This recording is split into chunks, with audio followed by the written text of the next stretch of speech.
Na aula passada, nós estudamos sobre variáveis JavaScript.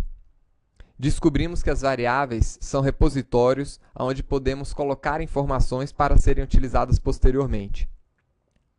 Aprendemos também que existem três tipos primitivos de dados JavaScript, que são a string, que representam textos em JavaScript.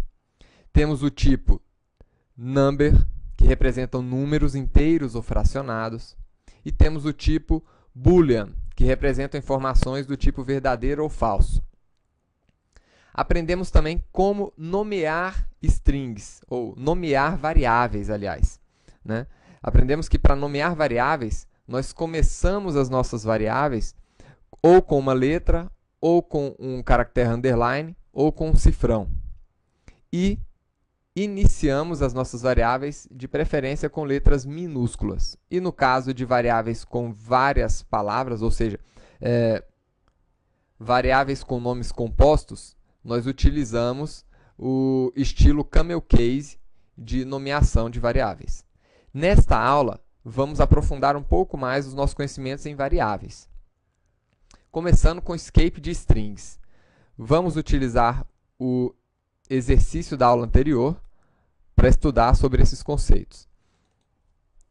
Nós vimos aqui uma variável nome na aula anterior. Eu vou remover estas outras variáveis que nós criamos para ficar mais claro aqui os nossos exercícios.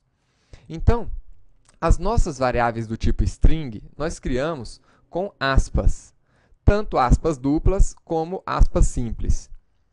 Se eu quiser adicionar uma aspa dentro de uma string, eu posso adicionar uma aspa que seja diferente da aspas que eu estou utilizando para envolver a string. Então, no caso, se eu estou utilizando uma aspas duplas para minha string, eu posso utilizar aspas simples ali dentro, sem nenhum tipo de problema.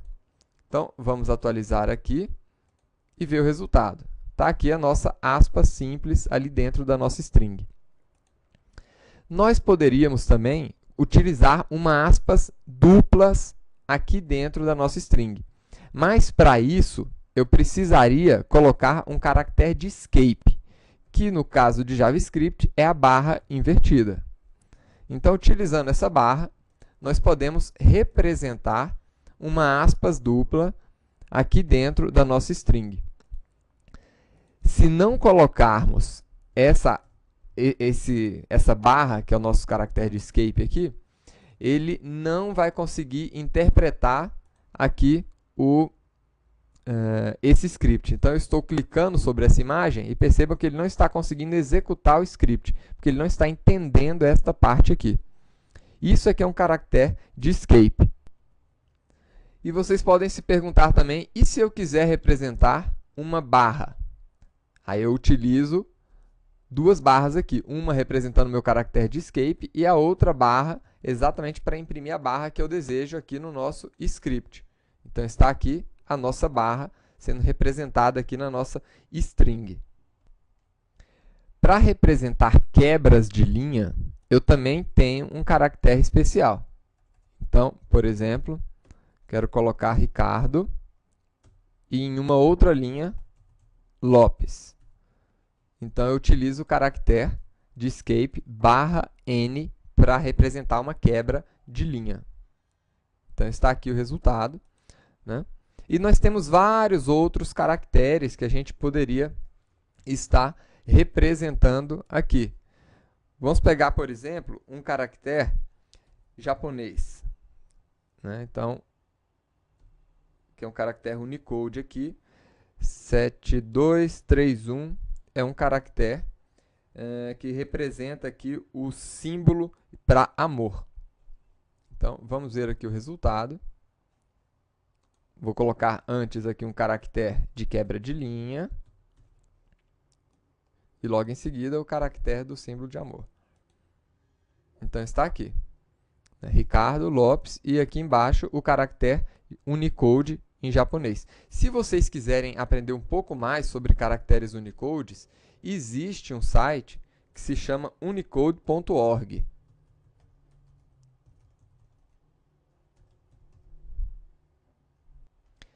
Neste site vocês vão poder encontrar tabelas de caracteres Unicode e vão poder também aprender um pouco mais sobre esses caracteres aqui que você pode estar adicionando direto no seu JavaScript. Outra informação importante.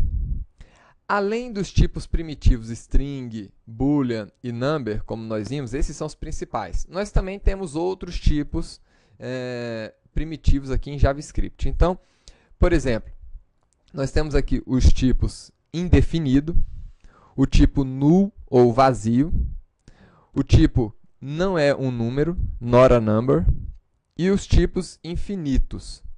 Vamos ver aqui como nós podemos criar uma variável indefinida, por exemplo. Então, esta variável nome, ela está definida, porque nós atribuímos um valor a ela. Mas nós poderíamos criar uma variável sem atribuir nenhum valor a ela. Então, ela estaria indefinida. Vamos ver o resultado disso aqui no nosso browser. Então, está aqui. Ele está mostrando o valor undefined. Por quê? Nós não definimos o valor para essa variável.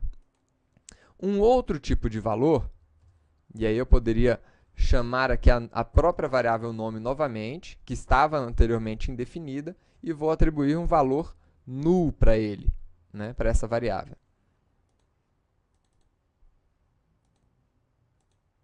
E agora é apresentado o valor nulo. Nós poderíamos ter também o valor não é um número. Como assim não é um número?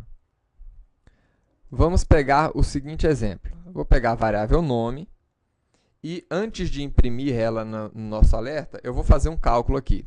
3 vezes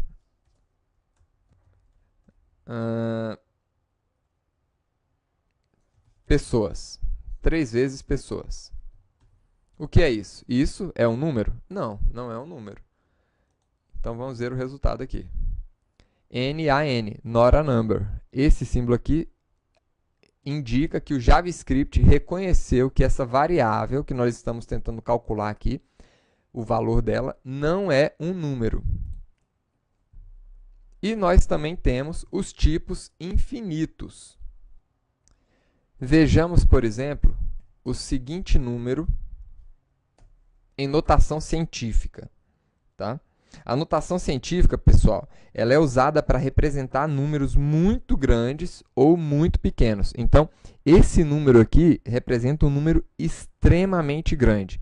E esse é o maior número que o JavaScript consegue estar trabalhando.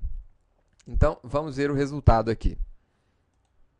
Aqui ele consegue representar esse número para a gente. Agora, se eu colocar um pouquinho maior esse número,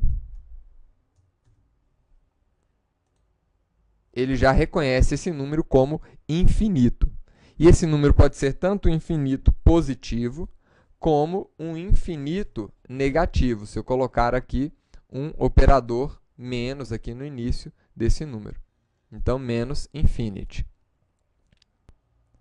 Que eu também poderia representar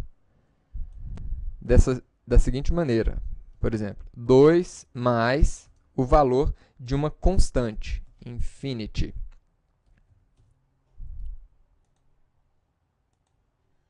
Então, está aqui. Né? Ele reconhece o valor dessa palavra reservada aqui como sendo uma constante que tem aquele valor que nós apresentamos aqui para vocês. Então, se essa palavra reservada infinity é uma constante, então o que são constantes? Já que até agora a gente só falou de variáveis. Né? Então, as variáveis são dados, são repositórios onde a gente pode trocar os valores dela aqui dentro. Então, nós começamos com uma variável aqui indefinida. Então, vou até colocar o valor aqui undefined. Depois colocamos um valor nulo. Depois colocamos um valor que não era um número, not a number. E, por fim, criamos um valor infinito aqui. infinity. E as constantes? O que são essas constantes? As constantes são variáveis que não se variam. São exatamente repositórios onde, uma vez que você definiu o valor dela, esse valor nunca mais deverá ser alterado. Então, por exemplo, como é que eu crio uma constante? Com a palavra const, né? Dessa forma, eu estou criando um repositório nomeado aqui, onde eu não vou poder alterar o valor. Então, total, ou horas do dia. Horas do dia. Então, o número de horas do dia, que são 24 horas, é uma constante, nunca vai se alterar. Agora, por exemplo, se eu tivesse que informar aqui quantas vezes um determinado site foi acessado, isso é uma constante? Não. Esse é o tipo de informação que vai variar de tempos em tempos. Outra questão importante. Em geral, nós criamos as constantes com o nome em letra maiúscula, porque aí já fica fácil da gente identificar que isso é uma constante, e as variáveis com letras minúsculas fica fácil a identificação. Tá? Então, imagine algumas situações. Nós queremos representar aqui o espaço do território brasileiro. Eu representaria isso como uma variável ou como uma constante? Com uma constante, né? Por que uma constante? Porque o espaço do território brasileiro não vai se alterar. Agora, com qual repositório eu deveria representar a população do Brasil? Aí sim eu deveria utilizar como uma variável, porque a população do Brasil se altera de hora em hora. E assim nós concluímos aqui essa aula de hoje, tendo visto aqui escapes de string, os tipos primitivos aqui undefined, null, not a number e infinite, sabendo que o infinite, essa palavra reservada especificamente, é uma constante, e constantes são dados que você não altera. Então, por exemplo, a gente não poderia, uma vez que nós declaramos essa constante aqui, o JavaScript não permite que a gente altere o valor dessa constante, como nós podemos fazer aqui com essa variável nome que nós declaramos aqui. Então é isso, pessoal. Até a próxima aula.